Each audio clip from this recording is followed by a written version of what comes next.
Hello everyone! Ako si PJ at welcome po sa behind the scenes special ng pinakamasayang adventure ngayong araw ng Kapaskuhan para sa Metro Manila Film Fest, ang Dayo sa Mundo ng Elementalia. I'm sure marami na kayo napanood na full-length animation features o di kaya mga cartoons na galing sa Pixar, sa Disney o kaya naman sa DreamWorks ng Hollywood. O kaya naman sa iba dyan, mga animes na galing Japan. Pero po itong feature na ito ay gawang Pinoy 100% para sa buong mundo. Ang Dayo ay istorya ng isang 11-year-old na batang lalaking si Buboy. Kinailangan niyang pumunta sa mundo ng Elementalia para sagipin ang kanyang lolo at lola na dinukot ng mga kakaibang nilalang. So gano'n naman pala yung kwento eh. Pero bago ang lahat, kailangan siguro makilala natin ang gusto si Buboy at si Ana. Buboy, Ana, where are you?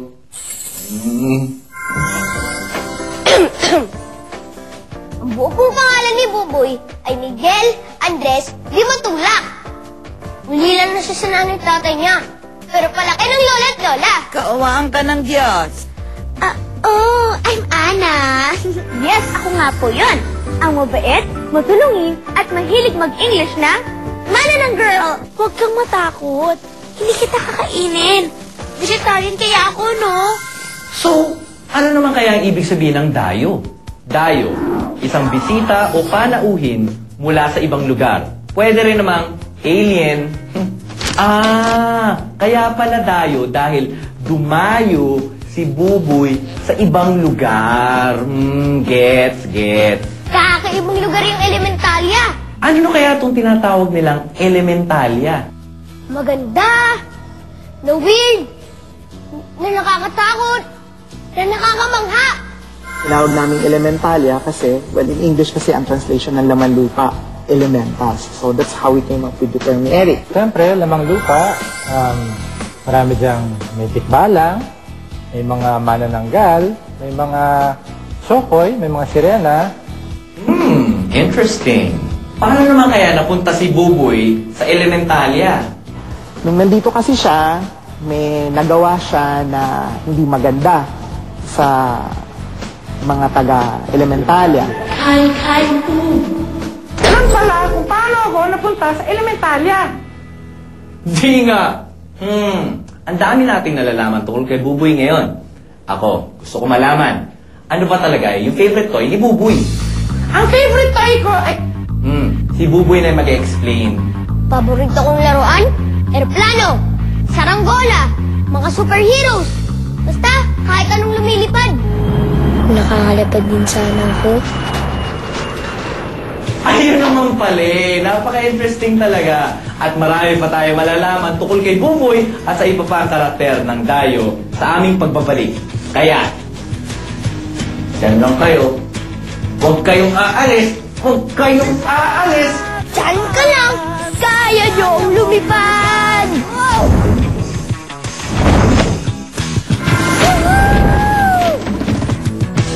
mo lumipad! Pwede mo pa ako sumunod, hanapin sila? Bukas ka na lang pumunta sa klase mo. Oo nga ng poya-poya.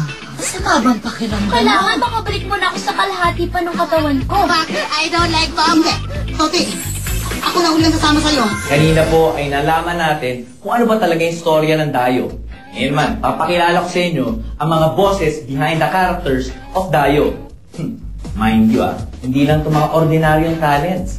Mga bigating celebrities ang nag-dub para sa pelikulang ito. Gusto niyo sila makilala? No problem. Dinayo na namin sila isa-isa para sa inyo. Lovers kami dito, lovers. Mag-asawa kami. Lola Nita. Nita, Ako si Lolo Myong. Mukha siyang mga 70 years old. Ito naman yung husband ko, si Myong, na matanda na rin. Masaya sila, masayang pamilya. I play Nano. May pagkayoda siya. May wise, may moods rin siya. May pagka-eccentric, cantankerous ng konti. Pero, in other words, a loving father figure, authority figure. Ganon. Basta't malinis ang iyong hangarin at may tiwala ka sa iyong sarili, Ako si Vicky or si Yaya ng Gal. Ako yung Yaya ni Ana. Na bonggang-bonggang mali-mali na Yaya na super duper loyal. Ganon. Uy, anak naman pala talaga ng manananggal kang anak ka eh. Saan ka nagpupuntang bata ka, ha? Naku, kinakabahan tuloy kami sa'yo. Akala namin kung napano ka na. The character I play is isang manananggal na ang pangalan ay Joe.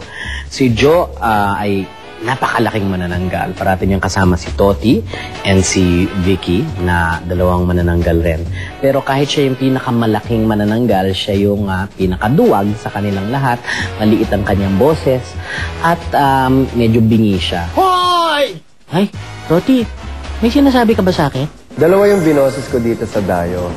Una si Toti, makulit. Dito ginaya ko yung boses at atake ng isang broadcaster.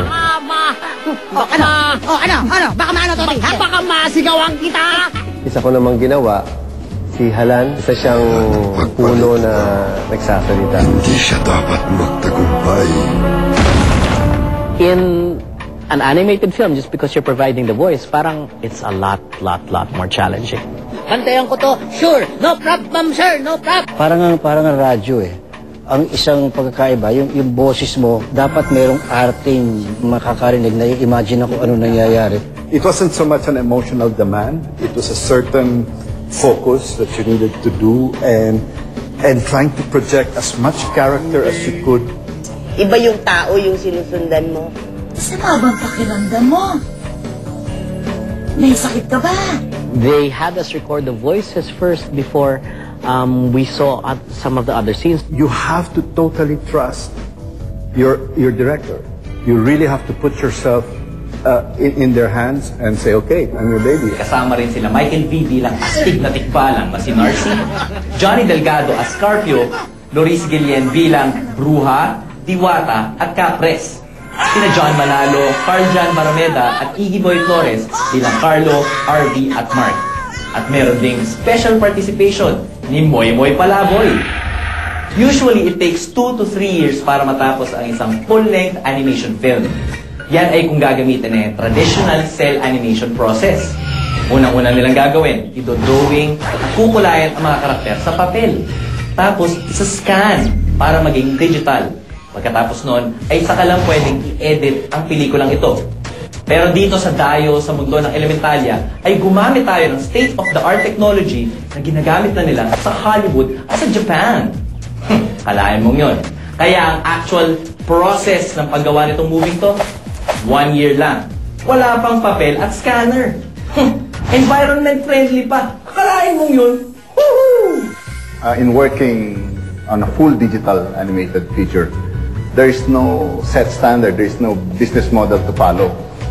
Kaya from pre-production to storyboarding up to digital ink and paint, we have to invent the wheel. We have to reinvent it in a way that will work more efficiently. And we've learned that with this project. We're the first one to use this technology in the country. We don't have a benchmark. We don't have anybody who can teach us and who can guide us on how to go about it, especially in terms of the workflow. So we were really learning it as we were going, as we were in the middle of production. Parang gusto ko tuloy maging animator. Pero hindi ako kagaling sa pag-drawing. Parang gusto ko na lang maging artist. Marami pa po tayo madidiscover tungkol sa Dayo sa mundo ng Elementalia sa aming pagbabalik. At marami pang aliparan sa Dayo!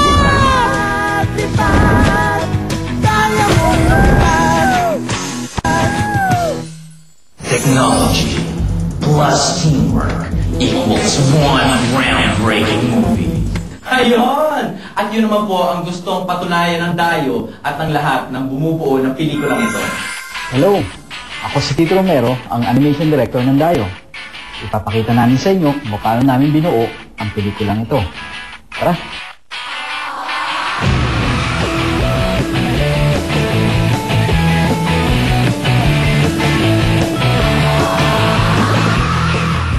Ang storyboard ay ang unang part ng animation. Ito ay parang comics kung saan makikita ang daloy ng kwento ng pelikula. After storyboard, next step ay layout and background. Ako si Jason, ng layout department. Dito namin dinodrawing ang mga sceneries tulad ng bundok, kalye, at iba't ibang mga gusali. Dito rin namin dinodrawing yung mga characters at ang posisyon nila sa backgrounds. Ako si Ryan Agnes at kasama ako sa Rough Animation Department. Kami ang nagbibigay buhay sa mga karakter ng pelikula sa pamamagitan ng pagdodrawing sa kanila base sa script. At pagkatapos namin gawin ito, ay pinapasa namin siya sa cleanup department.